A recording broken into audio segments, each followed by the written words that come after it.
আশা করি বন্ধু সব ভালো আছেন। সিএটি টিভির আবারও একটি নতুন পর্ব নিয়ে হাজির হলাম আমি আলামিন। গত ভিডিওতে আলোচনা করছিলাম আমাদের সিএটি টিভির চ্যানেল বক্সের কোন পিনে কী কাজ করে, কত ভোল্টেজ থাকে, কোনগুলো থাকা জরুরি, এগুলো নিয়ে বিস্তারিত আলোচনা করছিলাম। ভিডিওটি যারা মিস করছেন প্রথম পার্টটা দেখে আসবেন, কমেন্টে পিন করে দেওয়া হবে। আজকে পার্ট 2তে আমরা আলোচনা করব চ্যানেল বক্সের আরও কিছু সমস্যা আছে যেগুলো কমন, সবসময় আমাকে প্রশ্ন করে থাকেন। আশা করি পার্ট 1 দেখে আসবেন, তাহলে পার্ট 2 আপনাদের বুঝতে অনেক সুবিধা হবে। চলুন তাহলে আজকের ভিডিওর মূল প্রসেসটি শুরু করা যাক। ফিরে আসলাম মূল ভিডিওটির অংশে বন্ধুরা। তো আমরা আগের ভিডিওতে আলোচনা করছিলাম চ্যানেল বক্সের কোন পিনের কী কাজ এবং কোন পিন থেকে আমাদের ভিডিও আউটপুট হয়, সবগুলো নিয়ে আলোচনা করছিলাম।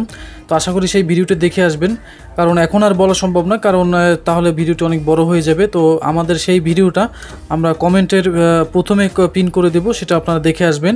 প্রত্যেকটা পিনের কী কাজ, এটা কিভাবে কাজ করে, কিভাবে ছবি আদান প্রদান করে, সবগুলো আমি আলোচনা করছি, এটা আপনারা দেখে আসবেন। তো আমাদের সেই ভিডিও পার্টটা হলো 1, তো আজকে পার্ট 2 এবং পার্ট 3তে আমরা আলোচনা করব। এখানে বলছিলাম যে B1 B2 এটার অর্থ হলো আমাদের কিছু বাংলাদেশি চ্যানেল এবং B2 হলো আমাদের বাইরের চ্যানেল। স্ক্রিনে আমরা VH BL করার পর এখানে আমাদের নির্দিষ্ট কিছু ভোল্টেজ আসে। অনেক সময় এগুলো যদি করা না থাকে VH এ অনে আসবে, আর না হয় BH BL এ আমাদের B2তে আসবে। এটা আমরা অনেকেই জানি না। অনেকেই এখানে ভোল্টেজ না আসলে আমরা মনে করি যে আসলে এই সেকশনটি সমস্যা। অনেকেই জানি না যে স্ক্রিন BH এবং BL করে দিলে কি হয়। তো এটা নিয়ে বিস্তারিত আলোচনা করব পরের পার্টে। তো আজকে আলোচনা করব আমাদের যে বলছিলাম সেই ভিডিওটায় আমি বলছিলাম যে সবগুলো পিন থেকে আমাদের সব কিছু রিসিভ করার পর এখানে যে পিন বলে, তো এটা দিয়ে আমাদের সম্পূর্ণ ছবি এখান থেকে কিন্তু আউটপুট হয়। 6টি পিন আমাদের কাজ করে বিভিন্ন ছবি আদান প্রদান এবং বাইরের কিছু চ্যানেল এবং অডিও সিগন্যাল, আর আউটপুট করে আমাদের 7 নম্বর পিন থেকে এলে IF যে সিগন্যালটি আছে এটা। তো IF সিগন্যালের আমরা অনেকেই জানি যে এখানে আউটপুট করে, তো অনেকে জানেন অনেকে জানে না। এখানে একটি PF আছে, PFটা যদি আমাদের খারাপ থাকে, এটি 404 যে একটি PF, তো এটি যদি খারাপ থাকে তাহলে কিন্তু আমাদের সিস্টেম আইসিতে কোনো সিগন্যাল যাবে না। আর এক্ষেত্রে আমাদের যে ভিডিও যে অডিও যে এখান থেকে রিসিভ করে আমার চ্যানেল বক্সে কাজ করবে না। তো আপনারা প্রথমে দেখবেন SCC ভোল্ট এবং BCC ভোল্ট আছে কিনা, এবং B1 B2 এটা আমি পরে নিয়ে আলোচনা করব, এখন আলোচনা করব না, ভিডিওটি লং হয়ে যাবে। এরপর সবগুলো ভোল্টেজ যদি ঠিক থাকে, আগে যে ভিডিওতে আমি আলোচনা করছিলাম এগুলো আপনারা ভিডিওটি দেখবেন, তাহলে এই ভিডিওটা বুঝবেন না।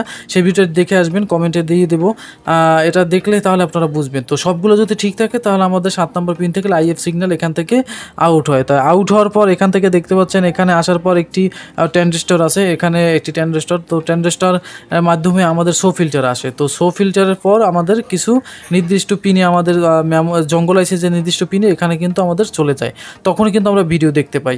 তো এখান থেকে ভিডিও আউট করার পর আমাদের জঙ্গল আইসিতে আসে, এরপর কিন্তু আমরা ভিডিও দেখতে পাই। আশা করি আপনারা বুঝতে পারছেন। আর যদি দেখেন এই ভোল্টেজগুলো সবগুলো ঠিক আছে, তাহলে আপনারা চ্যানেল বক্সটা পরীক্ষা করবেন। এরপরও যদি না হয় তাহলে আপনারা এগুলো টেস্ট করবেন। এখানে যে PF আছে PFটা কিন্তু আপনারা পরীক্ষা করে নেবেন। আর এখানে বেশিরভাগই আমাদের কমেন্ট আসে, সেটা হচ্ছে টিউনিং ভোল্টেজ। তো টিউনিং ভোল্টেজ এখানে 33 ভোল্ট আসে, আপনারা জানেন। তো টিউনিং ভোল্টেজটাও আপনারা ভালোভাবে দেখে নেবেন। আর একটা সিগন্যাল বন্ধুরা, আমরা যে VH এবং BL এর কথা বলছিলাম, আমাদের স্ক্রিনে যখন VH BL এর কথা বলা হয়, তার মানে সহজ ভাষায় বলতে গেলে এখানে B1 হচ্ছে আমাদের বাংলাদেশি চ্যানেল এবং B2 হলো আমাদের বাহিরের চ্যানেল। তো B1 B এটাকে বলে যে ব্যান্ড 1 ব্যান্ড 2তে আমাদের কাজ করে বাহিরের চ্যানেল এবং বাংলাদেশি চ্যানেল। এটা নিয়ে গভীর হিসাব আছে, পরে আপনাদের কাছে আলোচনা করব। তো দেখতে পাচ্ছেন কিনা জানি না, এখানে কিন্তু B1 এবং B2 লেখা আছে। তো B1 B2 এখানেও আমাদের 5 ভোল্ট থাকবে। আপনারা জানেন কি AGC এবং VCC ভোল্ট এটা কিন্তু আমাদের বাধ্যতামূলক লাগবে, না হলে কিন্তু আমাদের চ্যানেলটি কাজ করবে না। আর এখানে B2 আমাদের এখানে B2তে এসে আমাদের একটি PF এর মাধ্যমে এখানে একটি রেজিস্ট্যান্স হয়ে B2'র সিগন্যাল আমাদের আসছে। যে দেখেন এখানে কিন্তু জঙ্গল আইসির যে আমাদের 1 নম্বর পিনে আমাদের কিন্তু কানেক্ট হয়েছে, দেখতে পাচ্ছেন কিনা। এখানে আমাদের জঙ্গল আইসির 1 নম্বর পিনে আমাদের কানেক্ট হয়েছে, এখানে আমাদের 4-5 ভোল্ট এখানে আসবে। আর এখানে দেখতেছেন B1 R B2 B or on আমাদের 61 নম্বর পিনে বি অন আমাদের 61 নম্বর পিনে কিন্তু এখানে জঙ্গল আইসিতে আসছে। এই সিগন্যালটা যদি না আসে তাহলে আমাদের বাইরের চ্যানেল বাংলাদেশি চ্যানেল মিসিং হবে। তো অনেকেই আমাকে অভিযোগ করছিলেন যে বাইরের চ্যানেল আসে কিন্তু বাংলাদেশি চ্যানেল আসে না, এটাই হলো মূল কারণ। এটাই আপনারা এটা দেখে নেবেন বি অন বি টুর সিগন্যালগুলো ঠিক আছে কিনা। এই জন্য যদি এগুলো যদি ঠিক না থাকে তাহলে বাংলাদেশি চ্যানেল এবং বাইরের চ্যানেলের ভিতরে অনেক চ্যানেল মিসিং হয়ে যাবে। আশা করি আপনারা দেখে আসবেন। তো বি অন বি টুর বা এগুলো অনেকেই জানতেন না, তো এগুলো আজকে জানিয়ে নিলেন। আর পরবর্তী ভিডিওতে আমরা বি অন বি টু নিয়ে আলোচনা করবো, স্ক্রিনে কীভাবে VHBL এর মাধ্যমে এই ভোল্টেজগুলো পেতে হয় এগুলো আপনি দেখে আসবেন। আর আমি মনে করি যে আমার এই যে ভিডিও পার্ট 1 পার্ট 2 পার্ট 3 সবগুলো দেখলে আপনারা চ্যানেলগত যত সমস্যা আছে ইনশাল্লাহ আপনারা সবগুলো সমাধান করতে পারবেন।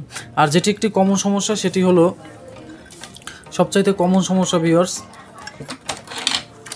এখানে যে কমন সমস্যা এটা আপনারা দেখে নেবেন। এখানে কিছু ক্যাপাসিটার আছে, কিছু পিএফ আছে, আর এখানে যে IF সিগন্যাল আউটপুট করে এখানে দেখতে পাচ্ছেন যে এখানে ছোট্ট একটি পিএফ। এই পিএফগুলো যদি খারাপ থাকে তাহলে কিন্তু আপনাদের সিগন্যাল আসবে না, এগুলো দেখে নেবেন। আর যে সো ফিল্টার, এটাকে বলে সো ফিল্টার, সো ফিল্টার যদি আপনাদের খারাপ হয়ে যায় তাহলে কিন্তু আপনাদের চ্যানেল বক্সের যে ভিডিও আউটপুট আদান প্রদান এগুলো কিন্তু বন্ধ হয়ে যাবে, তাহলে কিন্তু আপনাদের কাজ করবে না।